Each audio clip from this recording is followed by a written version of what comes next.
그 소크라테스는 굉장히 그 철학자이고 지적인 사람이고 그런데 사실은 그 아내가 악처였고 그리고 또 결말이 별로 그렇게 뭐 좋지 못했다 이렇게 얘기하기는 그렇지만 뭐 편안한 결말은 아니었죠.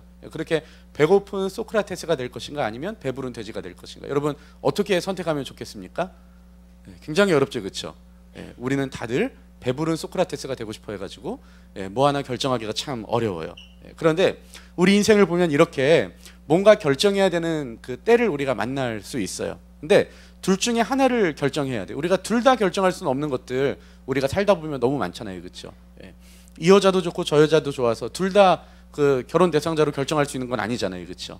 둘 중에 하나 결정해야 되는 그런 어쩌면 흑백 논리와 같이 꼭 그런 것이 있어야 되냐 이렇게 얘기할지는 모르겠지만 그렇게 해야 되는 순간들이 있을 수가 있다라는 거예요. 여러분 신앙도 그래요. 신앙도 그렇지 않습니까? 하나님을 섬기든지 아니면 다른 대상을 섬기든지 둘 중에 하나를 해야 돼요. 이런 흑백 논리 말고 나는 하나님도 섬기고 다른 것도 섬기는데 왜 이거 잘못된 겁니까?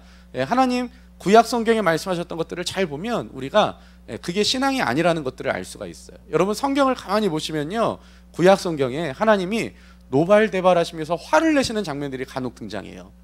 어느 때 그러냐면 이스라엘 백성들이 하나님을 떠나고 우상 숭배하고 완벽하게 하나님과 멀어졌을 때 하나님께서 그렇게 하시거든요. 그런데 여러분 성경을 진짜 곰곰이 잘 보세요. 이스라엘 백성들이 하나님을 섬기지 않았던 적은 한 번도 없었어요. 그런데 문제는 무엇인가? 하나님도 섬기면서 동시에 다른 것도 섬기는 거예요. 여러분 사사기 시대가 이스라엘의 암흑기다 뭐 이런 얘기 하는데 사실 사사기 시대에도 하나님을 섬겼어요. 하나님도 섬기지만 동시에 바알과 아세라도 섬겼던 거예요. 왜 그렇습니까? 사람들이 이야기하는데 여호와는 전쟁의 신이라 그래요. 우리가 생각해도 그런 것 같아요. 이 가나안 땅에 철병거가 있고 요새가 갖춰져 있는 그 가나안 땅에 살고 있었던 종족들을 몰아내는데 내가 믿는 하나님이 능력이 많으셔가지고 전쟁은 진짜 잘하세요. 그런데 다 몰아내고 나서 농사 짓는데 농사는 잘 안 돼. 하나님은 농사는 아닌가 봐요. 근데 그럴 수밖에 없죠. 왜 그렇습니까? 유목민이 농사를 한 번도 지어본 적이 없는데 이제 와서 농사를 짓는데 그게 어떻게 잘 되겠어요, 그렇죠? 이거는 그냥 상황적인 문제인데도 불구하고 이것을 신의 문제로 결부를 시켜서 저것 봐라, 저런 이 가나안 사람들은 산꼭대기로 쫓겨나고 산 비탈로 쫓겨났는데 이 농사가 안 돼야 되는 땅에서 농사를 지어도 농사가 되는데 이거는 분명히 신의 문제다. 그래서 이스라엘 백성들이 하나님도 섬기면서 동시에 농사로 먹고 살아야 되니까 농사를 장려하는 신, 자기들이 생각했을 때 바알과 아세라를 섬겼던 거예요. 또 구약의 이 왕정 시대도 마찬가지였어요. 여러분 북이스라엘 사람들도 하나님을 섬겨요. 근데 문제는 뭐예요? 여로보암이 북이스라엘을 창설하고 나서 자기 백성들이 남유다로 다 내려갈 수밖에 없으니까. 왜냐하면 명절이 되면 이스라엘의 성전에 가서 예배를 드려야 되는데 그 성전이 남유다에 있는 거예요. 분명히 그 이스라엘이 남과 북으로 나눠졌는데. 그런데 다 내려가면 이게 자기 왕권의 존립에 문제가 생기거든요. 그래서 어떻게 합니까? 베델이라는 도시, 단이라는 도시에 금송아지 만들고 뭐라 그래요? 이것이 우리의 하나님이다 이야기하잖아요, 그렇죠? 또 여러분 출애굽기 때도 마찬가지예요. 아론이 금송아지 만들어 놓고 뭐라고 이야기해요? 자, 이제 우리 하나님 섬기지 말고 이 금송아지를 섬깁시다 이런 얘기 안 해요. 이것이 바로 우리를 여기까지 인도내신 하나님이다 이야기하거든요, 그렇죠? 하나님을 대신해서 다른 우상을 하나님의 이름으로 섬긴다든지 아니면 하나님과 더불어서 다른 우상을 섬긴다든지 이게 바로 이스라엘 사람들의 모습이었어요. 그때 하나님 뭐라고 이야기하십니까? 너희는 나를 버렸도다 이야기하고요. 또 하나님은요, 이 신앙의 관계를 일종의 결혼의 관계로 이해하셨어요. 그래서 뭐라고 이야기하십니까? 하나님께서 너희들이 나를 버렸다, 또 음란히 행했다 이렇게 이야기하시는 것들을 볼 수가 있어요. 여러분 신앙도 어떤 면에서는 모 아니면 도예요. 흑 아니면 백이에요. 둘 중에 하나를 우리가 선택해야 되는 거죠. 그래서 사람들은 나는 세상도 좋고 하나님도 좋다, 내지는 나는 세상에서 살아가다 보니까 세상을 무시할 수 없다, 그래서 세상도 섬기지만 그래도 나는 하나님을 더 사랑한다. 여러분 이런 거는 하나님 편에서는 없었다는 거예요. 이것이 바로 우리가 살아가는 이 세상에서 이것 아니면 저것을 선택해야 되는 그런 삶의 모습 중에 하나라는 거죠. 여러분 이것은 우리의 문제일 뿐만이 아니라 동시에 우리 이전에 하나님을 섬기며 살아갔던 모든 신앙의 선배들의 문제이기도 했어요.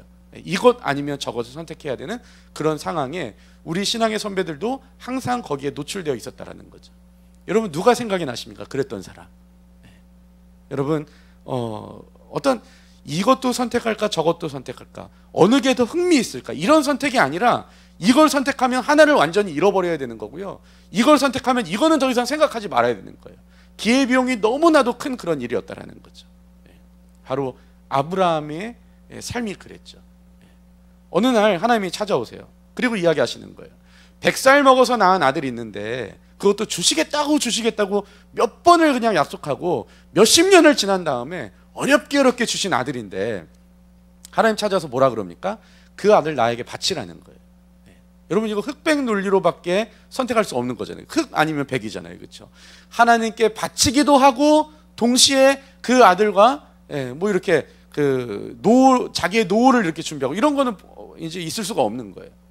하나님께서 이야기하십니다. 뭐라고 이야기하냐면 그 아들을 바치라고 이야기하는데 그 바친다는 표현은요, 우리가 생각하는 예를 들어서 뭐 그 아들을 선교사로 드린다, 내지는 목사로 드린다, 내지는 뭐 선지자로 드린다 이런 바치라는 게 아니라 하나님께서 바치라고 하는 거는 제단에 각을 떠서 올려놓고 불태워서 자기에게 드리라는 얘기였어요.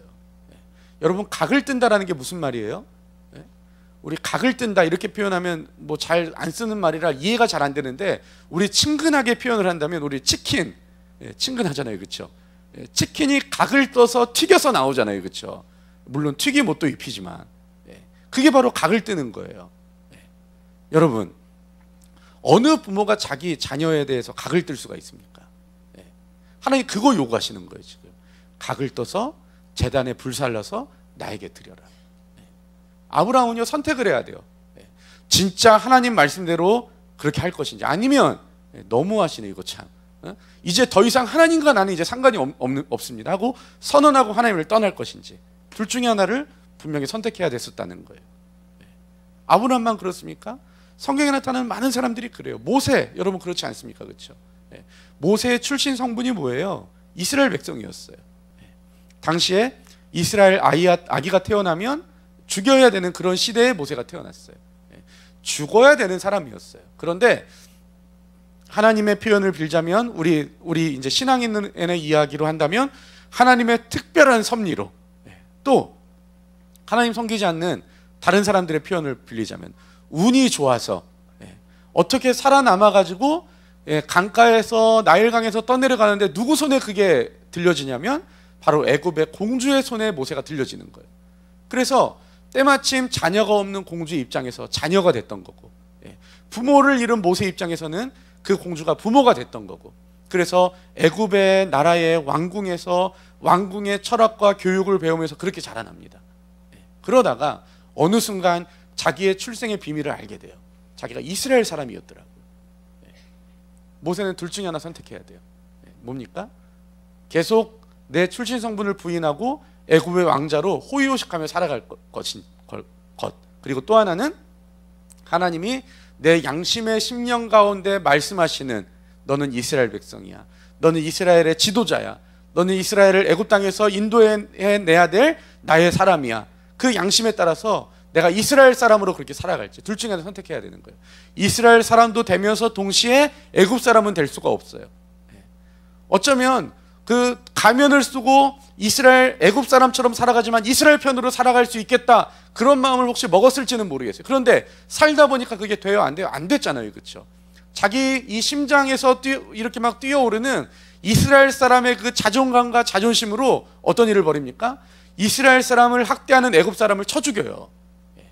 그걸 사람들이 보고 어쩔 수 없이 모세도 어떤 면에서는 애굽 사람을 버리고 이스라엘 사람을 선택해야 되는 그런 환경 가운데 처해있던 것들을 볼 수가 있어요. 또 성경에 등장하는 많은 사람들이 그래요. 여러분 느헤미야 혹시 아십니까?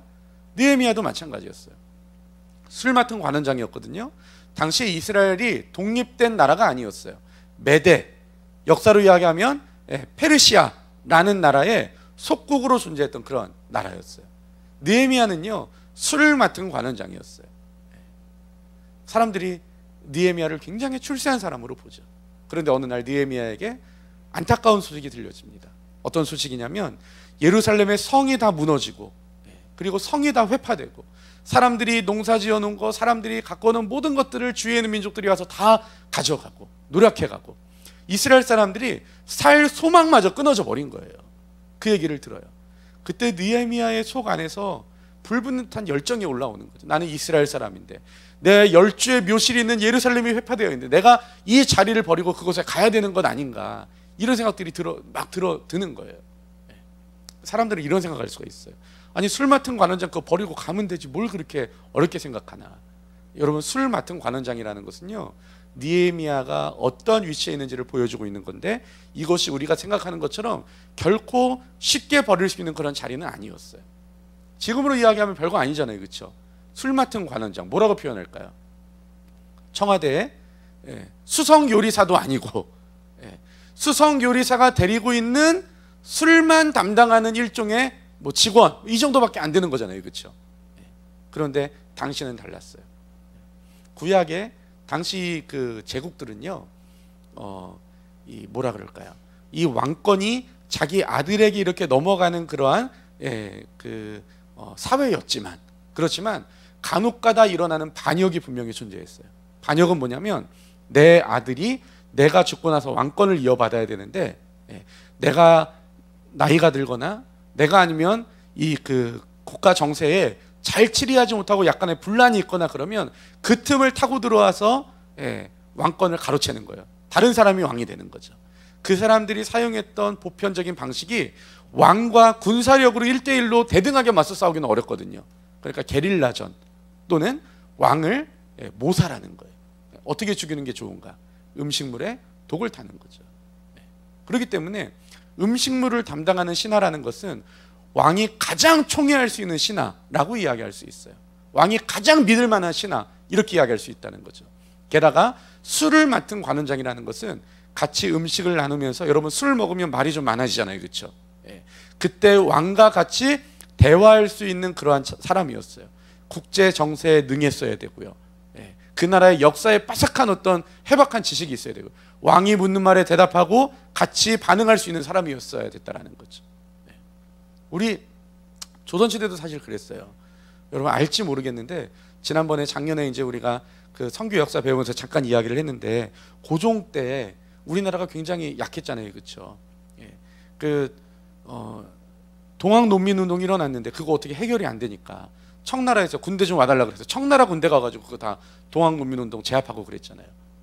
청나라 군대 온다는 소식을 듣고 일본에서 어떻게 합니까? 우리가 뒤지면 안 되지, 조선이 우리 영토나 다름이 없는데 우리가 가서 청이 접수하기 전에 우리가 먼저 가야지 해서 청나라 군대 오기 전에 이 일본 군대가 먼저 와 있고 막 그랬잖아요. 이런 것들이 이제 청일 전쟁으로 드러나고 막 그랬어요. 왕은 있는데 왕권이 굉장히 약하고, 그리고 지난번에 우리 덕혜옹주 봤잖아요, 그렇죠? 그렇게 끌려가야 되고, 이게 바로 우리나라의 상황이었죠.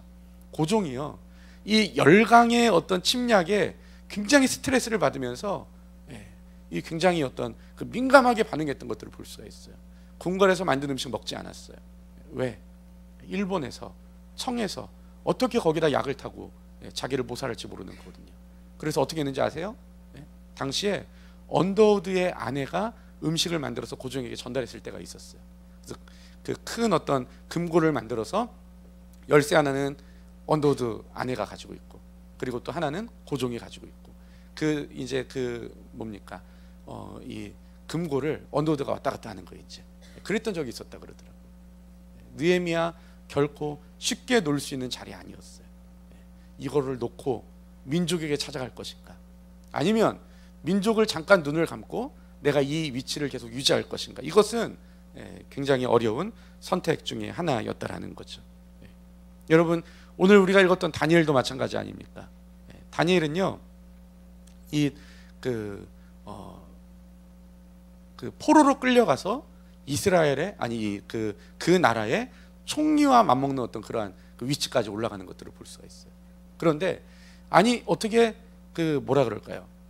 잡혀온 주제에 감히 이렇게 고위 공무원이 될 수가 있어? 그러면서 다니엘을 모함하는 사람들이 생겨나게 되죠. 그래서 그 사람들이 어떻게든 다니엘에게 꼬투리를 잡으려고 하는데 잡혀질 만한 게 없는 거예요. 사람들이 이야기하잖아요. 뭐라고 이야기합니까? 하나님의 율법 외에는 잡을 수가 없다. 그래서 왕을 통해서 선포하게 만들어요. 메대와 바사의 영원히 변하지 않는 규례로. 무슨 얘기예요? 당신은 왕 아닙니까? 당신이 한 얘기는 절대 변개할 수 없습니다. 절대 바꿔질 수 없는 얘기입니다. 당신이 명하십시오. 누구든지 다른 왕 아닌 다른 존재에게 기도를 한다면 사자굴에 던져야 됩니다. 왕이 너무 좋다고 사람들이 다 자기를 높게 보면서 자기를 존중히 여기면서 그렇게 말하는 거라고 착각을 했던 거죠. 이 다니엘을 죽이려고 했다라는 그 사실은 모르고. 그래서 기분 좋게 그렇게 하자고 이야기해요. 그래서 제일 먼저 누가 걸려요? 왕이 가장 사랑하는 다니엘이 걸렸던 거예요. 여러분, 다니엘도 선택의 기로에 있었죠. 여전히 내가 하나님께 기도할 것인가, 아니면 내 생명을 보존하기 위해서 잠시 잠깐 멈출 것인가. 또 다니엘의 세 친구들도 마찬가지죠.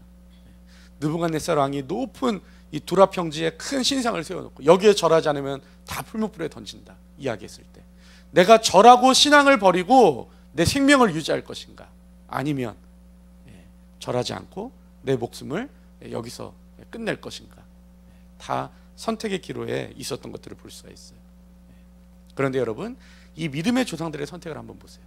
아브라함은 아들을 드리는 것으로 선택하고요. 또 누굽니까? 모세는 애굽의 왕자의 자리를 포기하고 이스라엘의 지도자로 서는 것을 선택하고요. 느헤미야는요, 자기의 자리를 버리고 이스라엘에 가는 것으로 선택하고요. 다니엘도 오히려 창문을 열어놓고 하던 대로 열심히 기도하며 하나님의 은혜를 구하는 자리, 그리고 사자굴에 가는 것으로 선택하고요. 세 명의 친구들도 어떻게 합니까? 내가 그 신상에 절하는 것을 거부하고 풀무불에 들어가는 것을 선택했던 것들을 볼 수가 있어요. 어쩌면 그 모든 사람들의 선택이 세속적 가치관으로 본다면 정말 멍청한 선택이고, 그렇게 하면 안 되는 선택을 했던 것들을 우리가 볼 수가 있다는 거죠. 여러분, 목숨이 두 개인 사람이 어디 있습니까? 성공, 우리가 흔히 이야기하는 돈 많아지고 명예를 얻고 출세하고 싶지 않은 사람이 어디 있어요? 다 그렇게 살고 싶죠. 그런데 그 사람들은 그렇게 그것을 포기하고 다른 것을 선택했던 것들, 이것이 바로 우리 신앙의 선배들의 모습이었다라는 거예요. 그 사람들이 왜 그렇게 할 수 있었겠습니까? 왜 그렇게 자기의 삶을 그렇게 드릴 수가 있었을까요? 하나님을 만나고 그분 안에 누리는 참된 기쁨, 참된 만족, 이것이 그들이 세상에서 누릴 수 있는 약간의 만족과 약간의 편안함을 버릴 수 있도록 만들었던 근거가 되는 것이고 이유가 될 수 있다는 거죠. 아브라함에게 어느 날 자기가 선택해야 되는 순간이 찾아왔어요. 조카를 데리고 있고 자기가 같이 큰 양떼와 큰 소떼와 큰 가축대를 끌고 이렇게 왔다 갔다 하는데 때가 너무 많아가지고 땅이 감당이 안 되는 거예요. 그래서 조카와 둘이 이제 나눠지게 됩니다. 아브라함이 이야기해요. 조카, 네가 먼저 선택해라. 네가 왼쪽으로 가면 나는 오른쪽으로 갈 것이고, 네가 오른쪽으로 가면 내가 왼쪽으로 갈 거야. 그런데요, 땅이요 앵간히 비슷하면 문제가 안 되는데, 한쪽은요 요단 이 평야가 너무 풀이 좋고 물이 좋고 그 길 따라가면 찬란한 문화유산을 자랑하고 있는 소돔성까지 갈 수 있는 그런 길이 있어요. 반대는요 척박하고 굉장히 안 좋은 땅이에요. 그때 아브라함이 이야기해요. 조카에게 네가 먼저 선택해라 이야기해요. 그럼 조카는 뭐라고 이야기해야 돼요? 삼촌이 먼저 해야지 무슨 이거를 어린 내가 먼저 합니까? 그런데 조카의 입장에서는 그렇게 말하기가 어려워요. 왜요? 어떻게 선택하느냐에 따라서 자기 온 가족이 굶어 죽느냐 사느냐 둘 중에 하나거든. 여러분, 예의도 먹고 살만 하면 이렇게 예의를 지키지, 그 죽을 때까지 되면 예의를 지키기가 어렵잖아요, 그렇죠? 조카가 먼저 선택하는 거예요. 내가 삼촌을 위해서 척박한 땅을 가겠습니다. 아니요, 내가 요단의 동편으로 가겠습니다. 그때 아브라함 어떻게 합니까? 네가 아직 그 조직의 쓴맛을 모르는구나, 이런 얘기 안 하잖아요, 그렇죠? 아브라함이 조카를 정말 축복하면서 보내는 것, 그리고 자기가 척박한 땅에 가는 거 볼 수 있어요. 왜 양보할 수 있어요? 왜 이렇게 어리석은 선택을 할 수 있어요? 내 인생의 행복은, 내 인생의 복은, 내 인생의 어떤 기쁨과 만족은 땅에 있지 않고 하나님에게 있다는 것을 믿으니까 그렇게 할 수 있는 거죠. 나는 땅으로부터 오는 만족을 추구하는 사람이 아니라 하나님의 자녀로서 그 자녀된 신분으로 누리는 그 만족과 기쁨으로 내가 살아간다는 것을 확실히 인정한 자는 여러분 세상의 기준으로 선택하는 것이 아니라 하늘의 기준으로 선택할 수 있다는 거예요. 우리 신앙의 선배들은 그런 선택을 해왔다라는 거죠. 여러분 진짜 귀한 보배를 맛보고 나면, 진짜 귀한 보배를 보고 나면 덜 귀한 거 포기할 수 있는 거예요. 가짜 보화 포기할 수 있는 거예요. 보화처럼 보이는 우리 눈을 속이는 그것 알아볼 수 있고 그것을 내려놓을 수 있게 되는 거예요. 여러분 정답을 확실히 아는 사람은 오답에 눈이 안 가잖아요, 그렇죠? 근데 이건가 저건가 막 헷갈리는 건 뭐예요? 정답을 모르니까 그러는 거예요. 하나님이 주시는 그 진짜 행복, 그 만족을 누리고 경험한 사람은 하나님이 내 인생의 복입니다, 하나님이 내 인생의 만족입니다 선택할 수 있어요. 그런데 그것을 맛보지 못한 사람은 오답에도 눈이 갈 수밖에 없는 거예요. 여러분 우리가 정말 그리스도 안에서 회복된 신분을 누리고 있는가? 아니면 여전히 세상에 대한 원망과 분노, 그러면서도 동시에 그걸 따라가려고 하는 그런 마음, 이런 것들로 살아가고 있는가? 이런 것들을 우리가 다시 한번 점검해 볼 필요가 있다는 거죠. 여러분 드라마나 영화나 이런 데 보면 그런 장면 나와요. 암행어사 출도요, 이런 거 여러분 들어봤잖아요, 그렇죠? 대부분 어때요? 자기가 암행어사라고 떵떵거리면서 그렇게 그 한 마을에 들어갑니까? 아니잖아요, 그렇죠? 조용히 마치 자기가 아무것도 아닌 것처럼 그냥 이 마을 저 마을 떠돌아다니는 그냥 그 미천한 그런 존재인 것처럼 들어가요. 그러면서 그 마을의 온갖 부조리와 온갖 악한 모습들을 다 보게 돼요. 심지어는 거기에 항의에다 감옥에 갇힐 때도 있고요, 매를 맞을 때도 있어요. 그렇지만 그 암행어사는요 그것 때문에 좌절하거나 슬퍼하지 않아요. 왜 그래요? 내가 언제든지 내 주머니에 있는 마패를 꺼내고 내가 암행어사라고 크게 외치면 이 모든 상황이 다 뒤집어질 수 있거든요. 마찬가지죠. 나는 하나님의 자녀이고 이 모든 것을 창조하신 아버지가 하나님이 나의 아버지시고 그분으로 나는 만족하며 살아갈 수 있다면 여러분 우리가 하는 선택은요 어쩌면 사람들이 보는 어리석은 선택처럼 보일 수 있으나 그것이 정말 사람을 살리고 사람을 온전하게 하고 우리의 회복된 신분을 누리게 하는 것을 안다면 여러분 우리는 머뭇거리지 않을 수 있다는 거죠. 여러분 하나님이 주신 선물을 잘 누리는 것은 내 인생의 가장 큰 복이자 그 선물을 주신 하나님께 가장 큰 기쁨이 되는 거예요. 저와 여러분들이 회복된 신분을 누리는 그런 귀한 하나님의 자녀들이 될 수 있었으면 좋겠어요. 많은 신앙의 선배들이 그렇게 살아갔어요. 그리고 후회 없이 삶을 마감했어요. 이것도 취하고 싶고 저것도 취하고 싶고 그냥 질풍이 그냥 왔다 갔다 하면서 그렇게 갈짓자를 그리며 그렇게 살았던 사람들, 정말 그 사람들에게 만족이 있었는지 복된 인생을 살아갔는지 꼭 여러분들이 살펴볼 수 있었으면 좋겠어요. 예수님 3년이나 쫓아다녔어요. 예수님이 무슨 얘기하는지 알 것 같아요. 그런데 아무리 생각해도 거기는 복되고 행복함이 없을 것 같아요. 그래서 예수님도 내가 알고 있고 그분이 하신 말씀도 내가 들었지만 내가 나를 더 복되게 할 길을 찾아가요. 그래서 예수님을 팔잖아요. 은 30 가지고 정말 행복했습니까? 아니요, 그렇지 않았다는 거예요.